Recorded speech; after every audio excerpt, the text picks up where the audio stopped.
So guys good morning, नमस्ते, स्वागत है आप सबका एक और नई वीडियो में। तो गाइस थंबनेल आपने देख लिया होगा। इस वीडियो में मैं बात करने वाला हूँ मसल इम्बैलेंस के ऊपर। प्रॉपर डिटेल में बात करूंगा कि मसल इम्बैलेंस क्या होता है, इससे क्या प्रॉब्लम्स होती हैं, क्या रीजंस हैं, क्यों होता है ये, और सोल्यूशन दूंगा मैं एंड में वीडियो के। सो वीडियो को एंड तक जरूर देखना गाइस, बीच में कहीं पर भी स्किप मत करना, नहीं तो समझ नहीं आएगा आपको कि आप क्या गलती कर रहे हो और आपको क्या करना है। और जो भी गाइस सबसे पहले चैनल पर नए हैं, नीचे जो लाल कलर में सब्सक्राइब लिखा है उसे दबा दो यार प्लीज। और इंस्टाग्राम पे फॉलो कर लेना मेरे को और शोभित को, दोनों की आईडी ऐसे आ रही होगी इधर। और आप मेरे को इंस्टाग्राम पे मैसेज कर सकते हो, कोई भी आपको अगर फिटनेस से रिलेटेड या हेल्थ से रिलेटेड कुछ भी पूछना हो तो मैं आपकी पूरी हेल्प करूँगा। वहाँ पर मैं एक डीएम कर देना मेरे को सिर्फ, तो मैं जितना पॉसिबल हो सकता है मैं आपकी पूरी हेल्प करूँगा वहाँ पर। सो इंस्टाग्राम पे अपना सपोर्ट दिखाओ भाई। तो चलो वीडियो शुरू करते हैं, टाइम वेस्ट नहीं करते। तो सबसे पहले हम बात करते हैं कि मसल इम्बैलेंस होता क्या है। सबसे पहले तो जरूरी सूचना ये है कि मैं कोई भी सर्टिफाइड फिटनेस ट्रेनर नहीं हूँ। ये जो भी मैं बताऊंगा सब कुछ अपने एक्सपीरियंस से बताऊंगा, क्योंकि मेरे भी मसल इम्बैलेंस की प्रॉब्लम थी और मैंने कैसे इसको ठीक करा, तो ये सारा कुछ बताने वाला हूँ। तो वीडियो शुरू करते हैं। सो क्या है muscle imbalance guys? Muscle imbalance का मतलब है कि बॉडी में दो पार्ट है, एक है राइट साइड, एक है लेफ्ट साइड। दोनों पार्ट में से एक पार्ट का ज्यादा स्ट्रॉन्ग होना और दूसरे पार्ट का कम स्ट्रॉन्ग होना, इसको बोलते हैं मसल इम्बैलेंस। अब वो कोई भी मसल भी हो सकता है, आपकी राइट हैंड की बाइसेप्स ज्यादा स्ट्रॉन्ग है, लेफ्ट हैंड की कमजोर है, या आपका राइट शोल्डर ज्यादा स्ट्रॉन्ग है, लेफ्ट साइड शोल्डर कम है। ये होता है मसल इम्बैलेंस कि मसल का साइज छोटा है, राइट साइड का बड़ा है या लेफ्ट साइड का छोटा है। सो इसको बोलते हैं मसल इम्बैलेंस। अगर आपकी मसल इम्बैलेंस है आपको, तो आपको प्रॉब्लम्स क्या होंगी? सो गाइस प्रॉब्लम्स इससे एक तो ये होगी कि आपका बॉडी का स्ट्रक्चर से ठीक नहीं होगा, आपका पोस्चर ठीक नहीं होगा। दूसरा, आपको चलने में, बैठने में, लेटने में प्रॉब्लम आ सकती है। तीसरा ये हो सकता है कि आपको देखने में पता लग जाएगा कि आपकी एक साइड ज़्यादा स्ट्रॉन्ग है, एक साइड आपकी ज़्यादा वीक है, एक हाथ में आपके ज़्यादा स्ट्रेंथ है, एक हाथ में आपकी कम स्ट्रेंथ है। सो ये थोड़ी बहुत प्रॉब्लम्स होंगी अगर आपको मसल इम्बैलेंस है।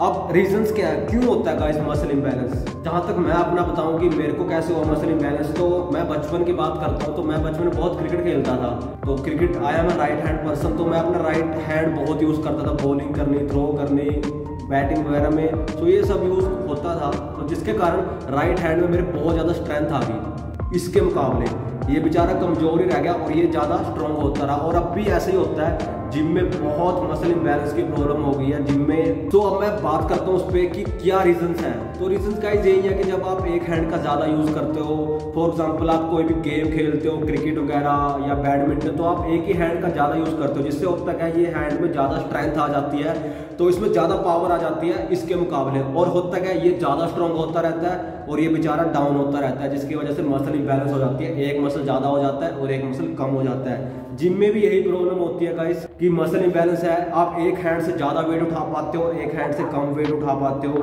सो अभी तक मैंने 3 बात बता दिया कि मसल इम्बैलेंस क्या है, मसल इम्बैलेंस से क्या प्रॉब्लम्स होने वाली हैं और क्यों मसल इम्बैलेंस होता है। जब आप ज़्यादा ट्रेन कर लेते हो एक हाथ को तो मसल इम्बैलेंस हो जाता है। सो अब हम इसको बात करते हैं गाइस कि आपको सोल्यूशन क्या है मसल इम्बैलेंस को ठीक करने के लिए। आपको क्या करना है मसल इम्बैलेंस को ठीक करने के लिए? मैंने भी यही चीज़ करी है, तो आपको भी यही चीज़ मैं बताऊंगा।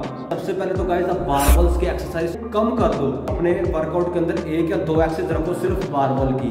अब क्यों मैं बंद करने को बोल रहा हूँ बारबल की एक्सरसाइज? क्योंकि हमें यहाँ करना क्या है, अब अगर आप बारबल्स लगाओगे तो आप देख लेना कि आपका जो हाथ स्ट्रॉन्ग है ना, वो ही पूरा फोर्स लगा देगा, वो ही 70% फोर्स उठाने में लगा देगा और ये बेचारा फिर से कमजोर रह जाएगा, ये वो ही 30% लगा के खत्म हो जाएगा। आपने देखा भी होगा कि जब आप फॉर एग्जाम्पल बेंच प्रेस लगाते हो तो बारबल आपकी टेढ़ी जाती होगी, ये हाथ से ज़्यादा ऊपर जाता होगा और ये हाथ से नीचे की तरफ आता होगा, और कई बंदे बोलते भी होंगे कि आपकी बारबल टेढ़ी है। तो यही रीज़न होता है भाई वो टेढ़ी होने का, मसल इम्बैलेंस, कि आपका एक हाथ ज़्यादा फोर्स लगाता है और ये कम रह जाता है, क्योंकि ये इसे लगाने नहीं देगा, क्योंकि यही ज़्यादा जान लगाएगा जो आपका स्ट्रॉन्ग पार्ट है, तो ये बेचारा कम रहता है। इसकी वजह से वो बैलेंस टेढ़ा हो जाता है। या आप कोई भी एक्सरसाइज देख लो, अपनी बारबल कर्ल्स लगाओगे उसमें भी देख लेना कि जो आपका राइट हैंड होगा वही ज़्यादा फोर्स लगाएगा, लेफ्ट आपका उतना फोर्स नहीं लगा पाएगा, जिसकी वजह से स्ट्रॉन्गर गेट और स्ट्रॉन्गर हो जाएगा, वीकर गेट मोर वीकर हो जाएगा। सो इसीलिए बारबल की जो एक्सरसाइज है उसको कम कर दो।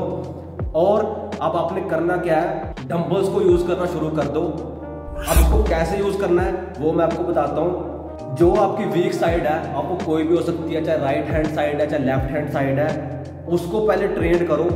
फॉर एग्जांपल आपने बाइसेप्स कर्ल लगाने हैं तो पहले लेफ्ट हैंड से लगाओ, फिर राइट की तरफ आओ। या दूसरा आप क्या कर सकते हो, आपने फॉर एग्जांपल आपने 12 रैप्स परफॉर्म करने हैं, ध्यान से समझना इस चीज़ को। आपने फॉर एग्जांपल 12 रैप्स परफॉर्म करने हैं दोनों हैंड से, ठीक है। पहले आपने अपना जो भी हाथ, इसमें कोई हाथ का चक्कर नहीं है, राइट से लगाओ लेफ्ट से लगाओ, दोनों हाथ से लगा दिया। उसके बाद आपने क्या करना है, जब आपके रेपिटेशन खत्म हो जाए तो 5 to 6 रैप मोर आपने जो आपकी साइड वीक है उससे लगाना है। अब चाहे वो बाइसेप्स कर्ल लगा लो, चाहे चेस्ट पे लगा लो प्रेस, या शोल्डर से सिंगल हैंड लगा लो। सो इस चीज़ का ध्यान रखना कि आपके जब आप सेट परफॉर्म कर रहे हो और आपकी जो रेपिटेशन रेंज है अगर वो ख़त्म हो जाए, उसके बाद आपने जो आपका वीक पार्ट है उससे आपने 5 से 6 रैप्स और लगाना है, तब आपका सेट आपने ख़त्म करना है। अब इससे होगा क्या, जो आपका बेचारा कमज़ोर हाथ पड़ा है उसमें थोड़ी स्ट्रेंथ आएगी और धीरे धीरे धीरे वो भी देखना उतना ही साइज गेन कर लेगा जितना आपका राइट हैंड साइड है। और इस चीज़ को भी ध्यान रखना कि राइट हैंड साइड को भी ठीक ठाक ट्रेन करना। ये मत हो जाए कि जो आपकी वीक है वो स्ट्रॉन्ग हो जाए और ये बेचारा वीक हो जाए। आपको नहीं समझ आया तो एक बार दोबारा बोल देता हूँ कि बारबल की एक्सरसाइज को कम कर दो। रीज़न मैंने बता दिया क्यों करना है। यूनिलेटरल एक्सरसाइज इनको बोला जाता है कि डंबल से एक्सरसाइज परफॉर्म करना शुरू कर दो। जो आपकी साइड वीक है उसको पहले परफॉर्म करो। सो मैंने भी यही मसल इंबैलेंस की प्रॉब्लम ऐसे ही सॉल्व करी है गाइस। मेरा लेफ्ट साइड जो थी वो वीक थी, तो मैं क्या करता था, फॉर एग्जाम्पल मैं कोई भी एक्सरसाइज करता था या साइड रेज लगा लो, मैं साइड रेज करता था तो मैं पहले पूरी अच्छी तरह से परफॉर्म करना, फिर एक हाथ को होल्ड करके जो वीक थे उससे लगाता था 5 to 6 रैप्स, मतलब यूनिलेटरल एक्सरसाइज थी जो मैं लगाता था। तो ऐसे ही परफॉर्म करता था कि जो मेरा वीक पार्ट है उसको मैं थोड़ा सा मोर रैप्स लेके जाता था ताकि उसमें स्ट्रेंथ आ सके, ताकि वो मेरे राइट हैंड को कैच कर सके, ताकि मेरा स्ट्रक्चर ठीक दिख सके शीशे के अंदर और देखने में भी अच्छा लगे।